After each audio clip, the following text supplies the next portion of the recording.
Thanks for tuning in. I'm one of the hosts, Tom Leffler. I'm AD Factor in it.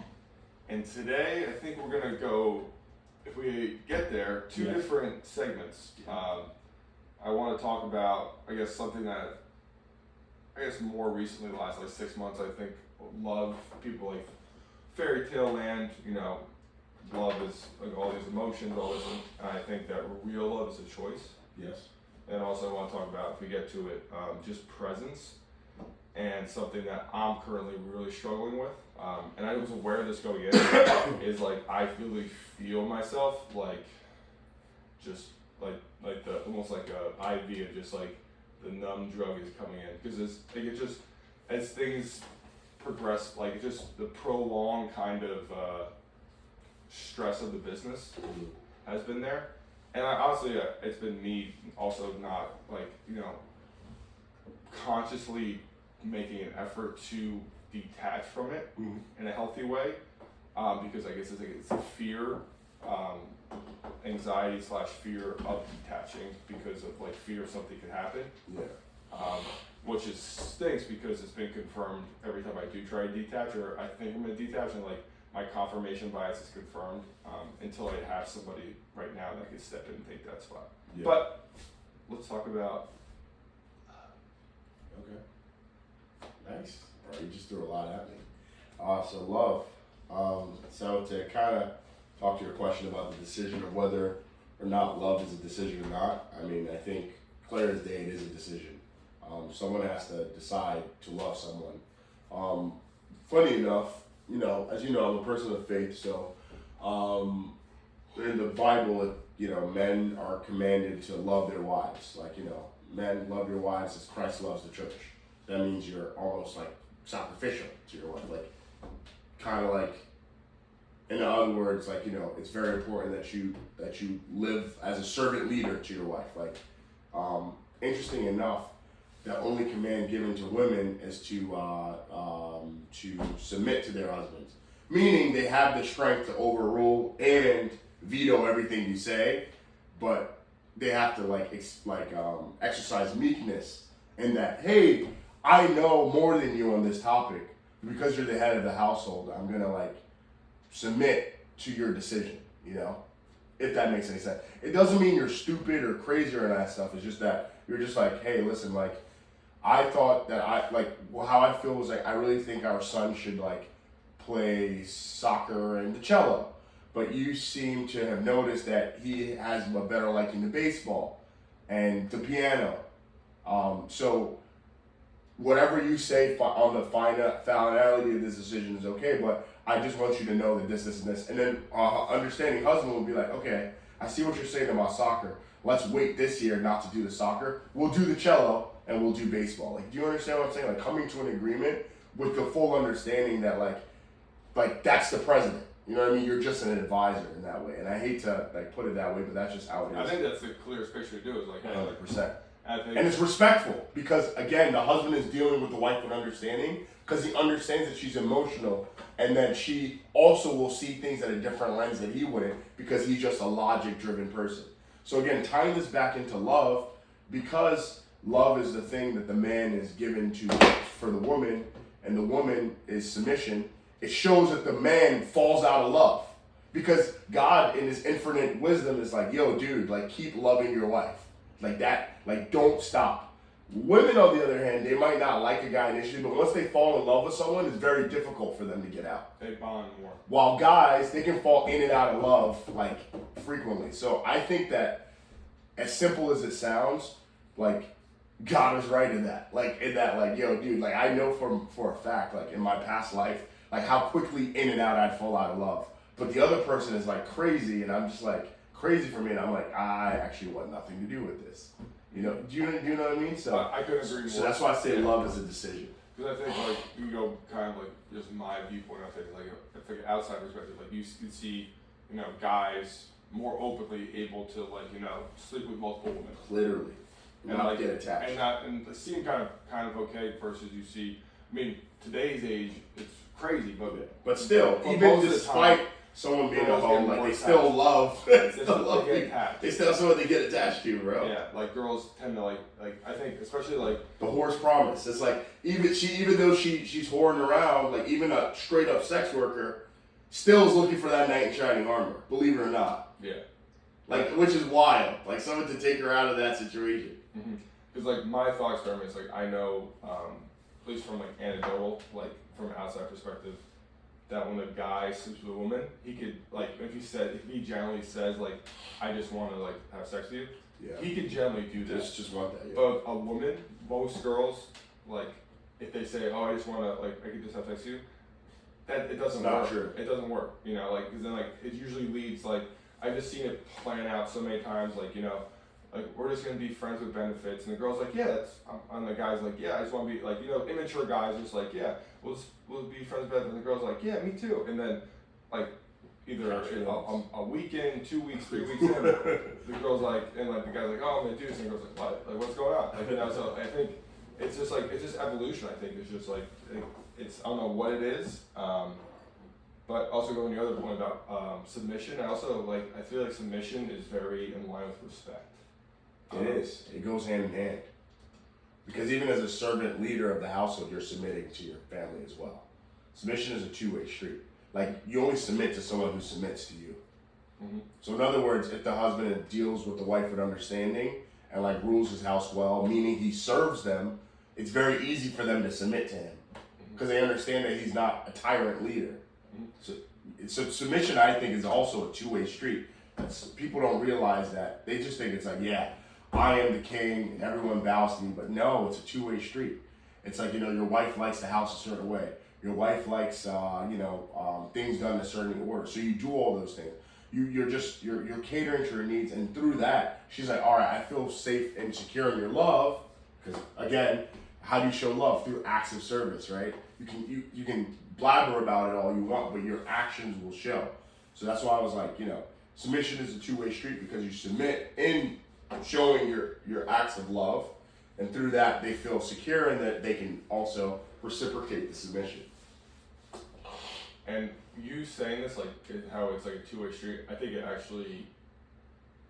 most guys don't realize like it starts with you. It's like I think a lot of guys like nowadays, like you know, they're like, I don't understand my wife doesn't respect me and all this stuff, but like I don't think the guys even respect themselves. Yeah. Or respect their wives. Because like they really respect themselves or the household or the family, like they would not be doing like destructive behavior. But I think so many people are doing destructive behavior, whether it's like, you know, constantly going to the bar and drinking instead of going home to their family, or not taking work seriously and like, you know, getting the financial like in order. You know, they're not, you know, they're engaging in like, you know, like stupid behavior, like, you know, I don't think respect themselves and don't get that garnish respect from their wives or their kids. Mm-hmm. So I think that's where like someone are like, hey, like there's like the roles are kind of switching, I think, and like today's was like they're like he's not doing it, so the wife's like, I gotta step up. I don't respect him. Why should you submit to someone who's not worth submitting to? Why?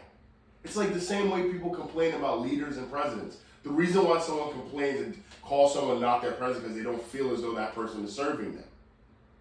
And that's likewise why they're not going to reciprocate the respect. Mm-hmm.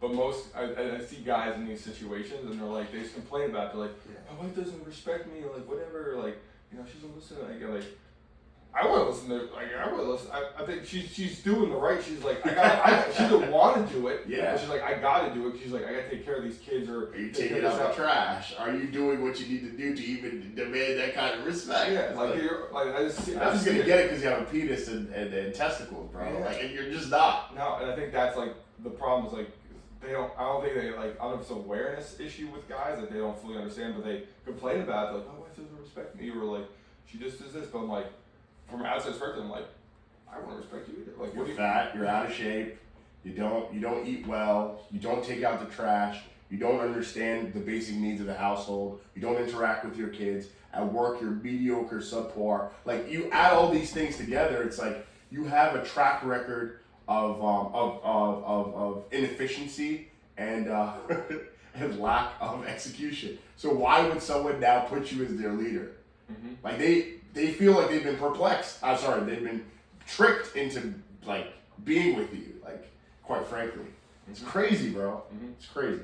And I think like even like the women are like that step into that role and like have to take charge. They don't want to. They don't want to. They don't want to. But they have but they also are, because I think they're very they're super emotional, but very intelligent, and they're like, they know, like, if especially if there's kids involved, they're like, I have to. I don't want to. I wish you would step in. Like I think that's like the divide is like, I don't think they're really not like, I don't think they do a good job either communicating like, hey, like being almost their hype man to build them up more. I think the problem is like society now is like, oh, like makes it more normalized for it to be like, you know, the woman could take charge, be the big bread earner of the house. Like, you know, they make it more normalized. Listen, man, if your wife makes more money than you, that's not the be all end all, right? And the reason I say so is like, let's say, for example, your wife is a medical surgeon or something. So, like, by sake of nature, her being a gastrointestinal surgeon, she makes $1 million a year, right? And she's working all the time, right? Or whatever. You can make less than your wife, but still be the leader of your home. Like, literally every time there's a leak, anything that happens in the house, like, you're just on top of everything. You know what I mean? Like, so I do agree with you in terms of like the whole breadwinner mentality, but I also don't feel like that's the be all end all, because money is a certain threshold, I think. Yeah, I think you reach a certain threshold, and it's also about value, right? If you just happen to be in a space that provides more value, it makes more sense. But at the end of the day, your wife can go out and make $1 million and have no idea how to appropriate those funds towards the vision that you have for the family. So having money is exactly right. So it's like, you know, she has no financial wherewithal to understand. Like, hey, listen, babe, like this is great, but at the end of the day, like, this is where we're going as a family. Like, you know, we have our primary home. We're gonna get a bigger home. Then next, we're gonna get rental properties, for example. And you know, obviously, I'm gonna take care of that because you have no idea how to do that because you're working 24/7. You know what I mean? Or even like where the children should go to school. As like, listen, honey, like, we need to figure out how to set these kids up, because now you're working this amount of time. They need to see you at home. Like, you know what I mean? Like, it's not that you're, as a man, 100% available, but you have to be able to command that respect to delegate and to figure out what's going on at home to make sure that everything, because as much as you know, men and women are fantastic in their creation, we have two different strong attributes. For example, women, their emotional intelligence are impressive in terms of child rearing and identifying issues early on the onset. Men's locked in focus, long-term perspective, we can look 10, 15 steps ahead because we're so one-track minded. So like, you know, so now you have someone who has a very good present mindset and someone who has a long-term mindset. If they have good communication, there's really no surprises that can happen in their life if they work together well. Because the husband will be like, oh, well, if we go down this route, this will set us this way. And the wife's like, well, today we need to focus on this. Because guys are so long-term sometimes, and that's why you see a single guy, who sleep on a mattress on his ground. His whole house is bare, unpainted, because he's like, bro, like, I'm going to have a big house in 5-10 years. But a woman cannot do that. Even if she knows that her goal is 10 years to actually have the dream house, she's going to make the shack she's living in absolutely amazing. Is that crazy? It's true. I know it's like, I think like you said, it's just like, I know guys like that. You know, they still live with their families because they're like, why am I gonna pay rent right now? And they're making more money than, like, you know, they're making a crap ton of money. They could, you know, rent anywhere, buy a house. Obviously, they want the opportunity, but like I'm just stacking cash because like I'd rather live, like, you know, rent free right now. Yeah, bro. So it's like, but then I know if it was a woman in that. She wants the bag, she wants the condo, she wants all this stuff because she's so influenced by, like, you know, like the peers and the girlfriends and all that stuff. Versus like, yeah, I think it's very interesting, right? But I think like that's also like something I think that it's like it's interesting. Like with myself, when I think I noticed when I'm like, you know, single, just rolling through things. I mean, like the vision, I'm just like tunnel vision, like all this, and like I'm not super present. Yeah. I worked on my presence, but like I'm not super there because I'm like, and like I know where I'm going. Yeah. I'm going there like dead set. Like, you know, I could do this like for the next 5 years. Like I don't need anything.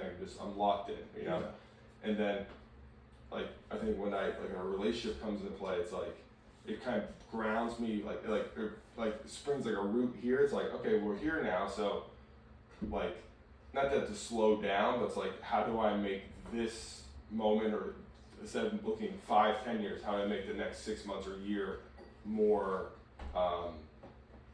like not better, but like how do I take advantage more of now and be like more here? Yeah. I noticed that, like, I think it's going back to, like, we were saying, like, how, like, you know, guys are very, like, you know, long-term focused, 15 steps ahead versus women are present. I think that's where, like, it's kind of like a Venn diagram. Like, literally, yeah. bro. And you're at certain points of the scale, and you're like, bro, this feels so unnatural for me to be present right now because I'm trying to think so. I'm a visionary. I'm thinking ahead. So I think that's where compartmentalization comes in, right? So, like, I don't think you've observed in my life, like, I've had multiple evolutions in my schedule. Now it's at a point where most of the time when I'm spending time with friends, it's before 8 a.m. So now my family time is after I come back from work. So I don't hang out with anyone. Oh, so your evenings now you regard just for solely family time? Yeah, like, because think about it, like our podcast has been in the morning. Mm-hmm. And so, then you work out like a quasi in the morning. Yeah, I exercise, I hang out. Mentorship is before 8 a.m. I think that's a great. I think because they're sleeping. Also, I think like the mentorship and like workout, like all that stuff. And even this, like in the morning, you're just more usually like different brain waves. And also, I think it's something like you said, like at night, like you're not. It's a different type of energy. You know what I'm saying? Like because even now, like, I think even practically, bro, like there's nothing to look like. There's no emails. Like anyone that can distract you is sleeping at this point of the day. So like I think practically there's that. And then number two, a lot of the things that you have to check off your to-do list, they're later on in the day. Well, even if it's 11 a.m., like we're looking at what, 5:50 a.m. right now. Like all that stuff is like later on in the day. So it's very important to like take charge of the day earlier on in the day. So that's one thing that I've been implementing now that I've seen great success with them since I've gone back to work 2 months ago. Another thing is just serious compartmentalization. This whole idea of like being effective and like being driven and loving work, it's fantastic. But it's even better if you're willing to just focus on a time block in the day. So it can be 8 hours, 10 hours a day, but after those 10 hours, you're actually better stepping away from it and just coming back the next day because you will hit it with the same anticipation and zeal over and over and over and over again over a long period of time. But if you now allow your days to be 8, 10, 11, 12, 15, 17 hours, or not really have a curve to it, the issue is that it kind of seeps into other parts of your life. Granted, there's certain times in your life that you have to do more, like in transition periods. So like if you're transitioning to a new business, like me, for example, I'm building a new book of business, there's definitely going to be an acclimation phase where I'm going to be spending a lot more time trying to do it. But I think also it's just having good guardrails. So like for me, I can do it in such a way where I'm like, all right, you know what? 4 days out of the week, I'm going to stick with my 8 to 9 hour schedule. And then 1 day a week, I'll allow myself to have 14, 15 hours of work. But that's a lot different than like allowing every single day to seep in. Like you have to set clear, defined boundaries because if you don't, what's going to happen is your mind needs to create a coping mechanism because you don't have enough will to just keep doing that over and over and over again. And the easiest coping mechanism is emotional numbness because if you have emotional numbness, you're not going to feel the need to complain to how overworked and stressed you are. Because the benefit of shutting up your emotions, you're less sensitive to stress, but you're also less sensitive to joy. Because it's like an off switch. It's not one or the other. If you have a leak in your house and you go to your main pipe and you just shut off the water for the house, yes, you stop the leak, but guess what? You can't take a shower either. So I think that like to answer your question unfortunately, a very long way to go there. That's literally what you're dealing with. Yeah, and that's something I realized, and like it's something I'm aware of. But I feel is, and it's so true. It's like you can't. I mean, if you can't just choose what emotions you want to feel. I wish you could. You shut them because if you shut it off, you shut everything off. It's like, nah, bro, just deal with the leaky faucet. Like, deal with the actual problem. What you're actually trying to deal with that, rather than going to the shutoff valve. Because the shutoff valve is much easier. Oh, it's true. It's so much easier. Like, you know what? I ain't go shower home. I'll use the gym. And like, and that's something like like, you know, I don't know if I had the tools, I just didn't have the awareness, like, you know, previous pool seasons, just be valve off, locked in. And then when you turn on the valve, you're like, oh snap, this is too much, shut it back off again. The truth is, which is like, it's so much easier to handle the work. Of course it is. It's so much easier. For the work, yes, but what about life and relationships? Life, it's awful. Exactly. Because then, like, I realize it now, like, you know, I'm not fully numb, but I'm definitely there. Yeah, of course. You're numb. Yes, and like, I just, like, you know, I look back, like, you know, probably prior to like this first or second week of May, like, you know, I listened to a song, I would enjoy it, you know, I'd feel something. Yeah. And like, I listen to music every morning, like working out, and like, it's just like, eh.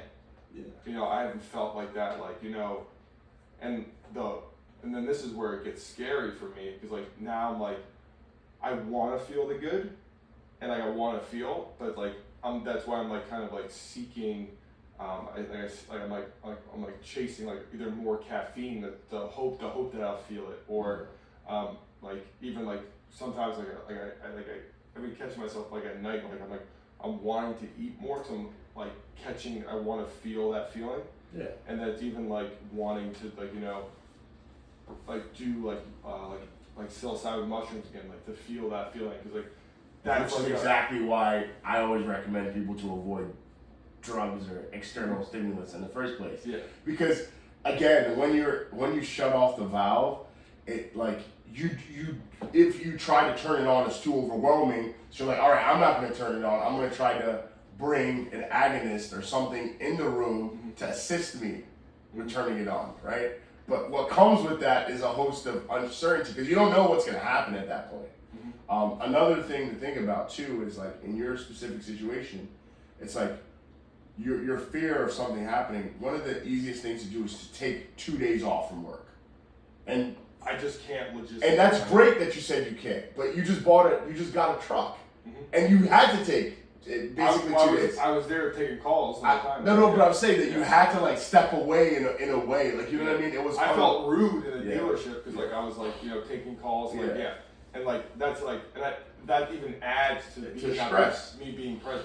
Yeah. Because like I'm like there when I really shouldn't be doing this. Yeah. And I'm like going through a process. I'm taking calls. And I feel like it's like a double-edged stress. You should stress. just ask me to help you negotiate. I would have got it done for you. Yeah. It's just like it's. Yeah, but it's true though. I know what you mean, but like it's like the issue with that kind of mentality is that like it's just an escape, because it's like there's no. 1,000%, and that's why like. I'm not engaging in any of that behavior because I just know it's like not solving anything. Because it's like, I would even argue it shouldn't even be on the table. Like, you know what I mean? Like, cause it's like, if you consider like the role that you're trying to play, it's like, because this is nothing compared to the stress you're gonna feel in life. So like, if now it's like the crux, and you're like going for the easy way. Imagine now when like there's a lot of things kind of caving on you, like a child that's not necessarily listening to you or like is acting out. And then your wife is not on the same page with you, and then the business is kind of in a tough situation. It's like, bro, how many mushrooms did you take then, right? Mm-hmm. Well, that's the thing. Like, that's why I'm not doing it. Like, I just have the urge to do it, and I know that's not like it's not solving the problem. Literally. Yeah. And even with the eating, like everything, like I have the awareness now. Like, you know, like last night, like whatever. It's stress, and I'm like sitting there, and like, you know, I'm like I'm satisfied, but like part of me is like still wants to go in and eat more. And I mean, I eat a lot. Like I just had 3 steaks. I just had 3 steaks. I didn't have too much. I just had like, you know, a couple blueberries, 2 oranges. And, he's like, I just had 3 steaks. And like a small sweet potato. I'm like I could just keep going. Yeah. I'm like I'm good. And like so like I have the awareness with that, and like even with like, you know, I have the urge to want to go back to Costa Rica and just like, you know, as soon as pool season ends, just go and just like to bring me back. But I'm like I don't want that. I need to do that to bring me back. That makes sense, bro. And so like I know what I really need is just like time off. 2 or 3 days, no phone. That's all I need. And you can do that whenever, bro. I can't do that right now. Okay, that's fair. Yeah. I can't do that. Yeah, but do you agree that that's something that you impose on yourself? I impose myself because I have a standard with the business. I understand, but I'm saying that Yes. again, it's something that's self-imposed. It's Oh, not. There's nobody telling you like, "Hey, Tom, you can't detach for 2 days." No, it's me doing it because I just have like my stubbornness and ego with the business that I want a certain level of service that I cannot. And every time I think I can, I get this confirmation bias that I can't. Because like Sunday morning, I got a call like an hour before like a shift, and like my manager's sick and he didn't show up, and like I put a text out to everybody to like see if anyone could cover it. That's an hour Sunday morning, like it's like 8:50 in the morning. So you have to go out there. So I had to go manage all that, and like that's the thing is like I thought I was gonna have a nice like easy Sunday. It's like one text, and I think that's the thing. Like I always have like. It's like I'm never you'd be here, but like I'm always waiting for that text. Like that cloud there is always I know the cloud's looming. And that's how you prepare for it, right? And that's how like my day every day I have that cloud hanging over me. It's hard for people to understand that stress because like I get it. I don't it's have like you're prepared for the worst, but you're hoping for the best, quite literally. every day. And Quite literally. And like the thing is like honestly like from the grand scheme of things like my day-to-day workload. It's not that bad. It's not. It's probably a half of what it was 3 years ago. Yes.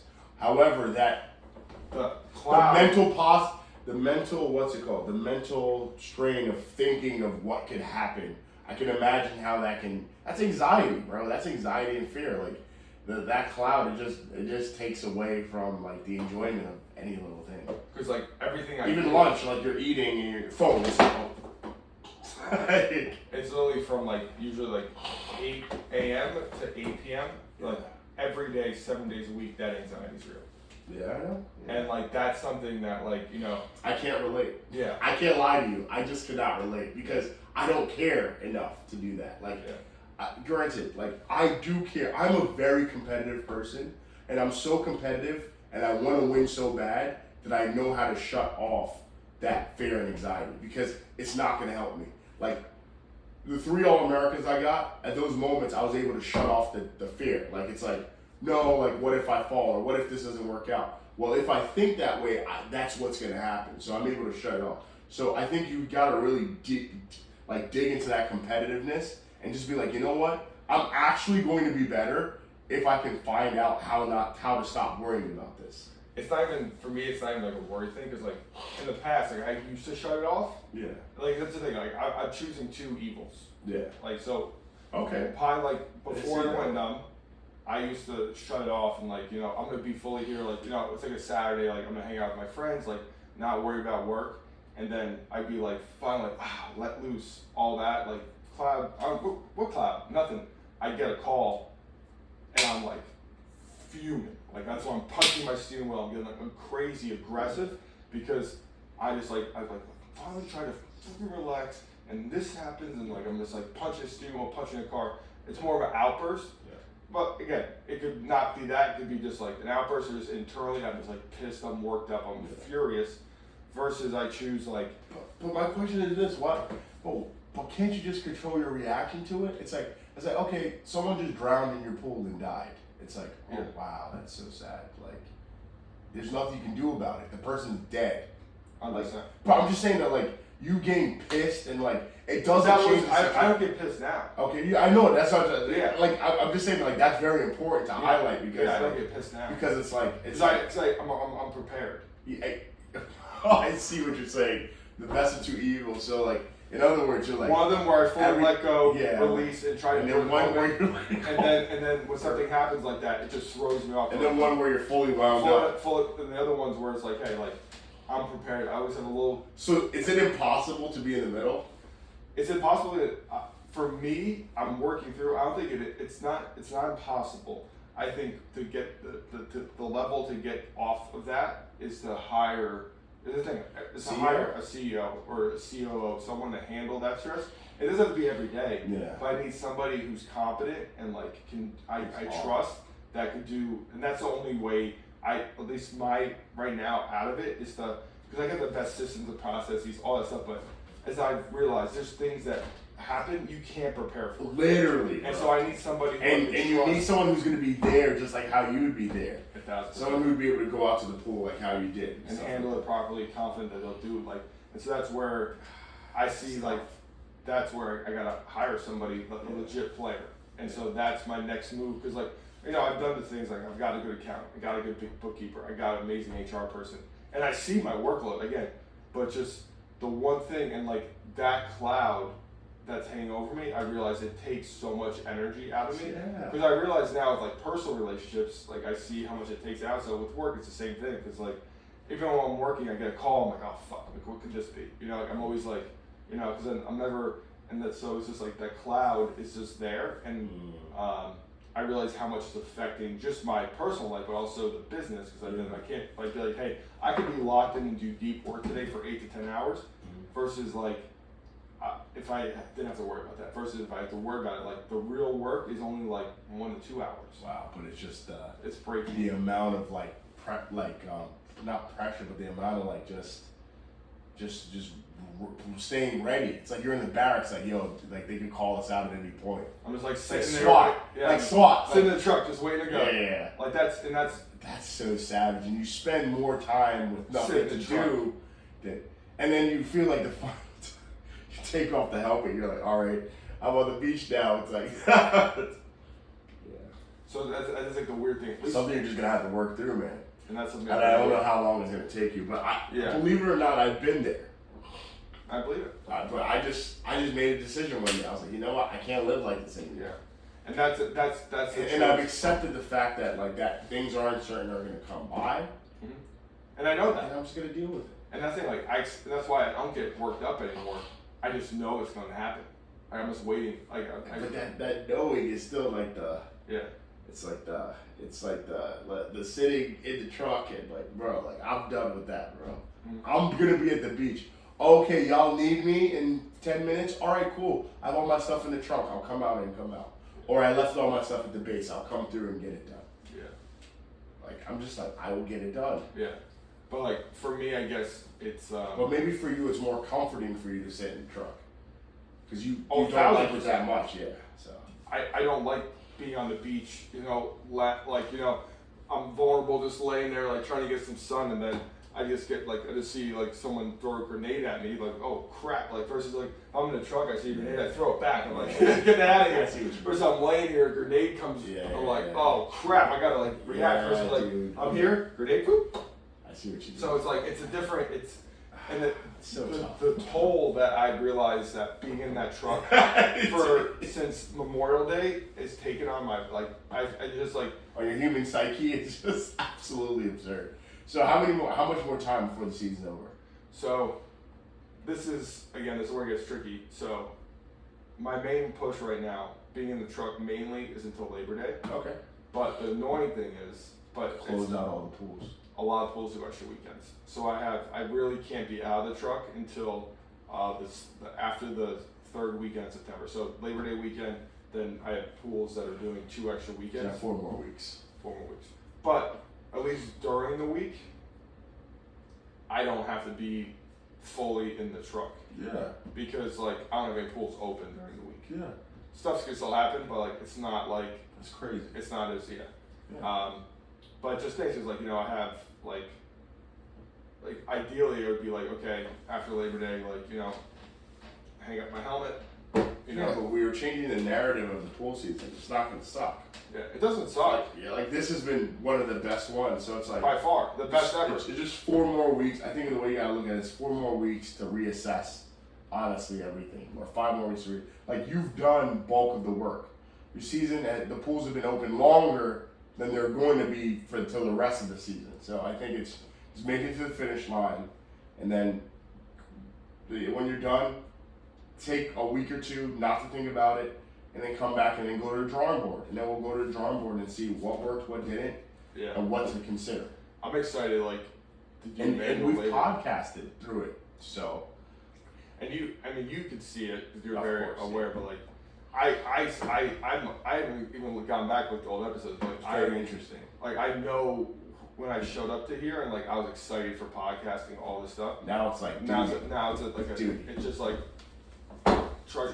And even this, like I still played volleyball throughout the season. And honestly, like, it's awful to say this, like they're great people, but like I didn't want it. Like I just went because I said I was going to do it, and I should like I played last night. I didn't enjoy it. Like I'm just like there. I was like, okay, is this almost done? Like I'm just like versus like me from before pool season. Like I'm excited to go. I enjoyed it. Like I had fun. That's how I realized like anything can become a job if you turn off your emotions. And that's what I realized, and like I'm so aware of it. Like for the first time, it was like how because I see like I'm still because honestly in the past, I wouldn't do anything. I wouldn't keep relationships. I wouldn't socialize. I wouldn't do volleyball during like this is my parents' mindset. Pool season. This is it. We have no life. This is what it is. And I want to challenge that. And so. But you realize that although you're doing it, you're just going through the motions. I'm not. Especially more stress. Yeah. You're not only that. You're going through the motions. I'm not. You're like I'm just doing this because I said I was going to do. I'm just stubborn. I'm going to do because I said it. Like I commit to something. So I said we're going to revisit this at the end of the season to figure out what works and what doesn't. Yeah. It's just like, just my stubbornness, like, I'm just going to... Because what's going to happen is every year that we plan on the off season, you're not in the same mindset as you are in season. Not even close. So, you try to simulate that. It gets better, but then again, you go through the season, you're like, oh snap, I forgot that it was this deep. So every year, like, it's just a work in progress. Like, it's not something that we're going to figure out in the next 1 year. Like, it's going to take a little bit of time to figure it out. Because you've used this coping mechanism unknowingly for all your life, quite frankly. And it's something that's been learned through you seeing your parents as well. So, on that note, we'll take a quick pause. We kind of went into it deep. Your boy's trying to, get his fitness up, so... I have to get it done in the morning and stuff. I mean, look at this, man. I'll go back probably, 2 months ago? I could see it in your face, your arms, everything. Yeah. So kudos to you. I respect that 100%. Stay in your journey, my friend. Yeah, it's fun. It's fun. I'm dying every day. I'm just joking. No, you're doing it the right way. I'm doing it the right way. Yeah, I'm not overstressing myself. The only thing that I'm not too perfect on now is sleep. So, but I'm figuring it out. I have a short vacation, so when I get back to work fully, I'm going to be 100% locked in by then. Every day I'm getting better. I'm just making slight. Awareness. I'm in bed at 9:30 every day. It's just now going to sleep, right? You don't fall asleep? Yeah, my wife has been studying, so, for CPA. So I thought you have a sleeping No, I don't have a sleeping max. The kids, so I don't like to fall asleep because she's busy working and I don't want the kids. My son now, he's climbing everything. So. I haven't seen him so long. Oh, dude. He's climbing everything. He's climbing everything, so it's crazy, man. Thank you for tuning in, everybody. He's climbing everything. You gotta watch the kids climb and stuff. He's going to he's out here doing his thing.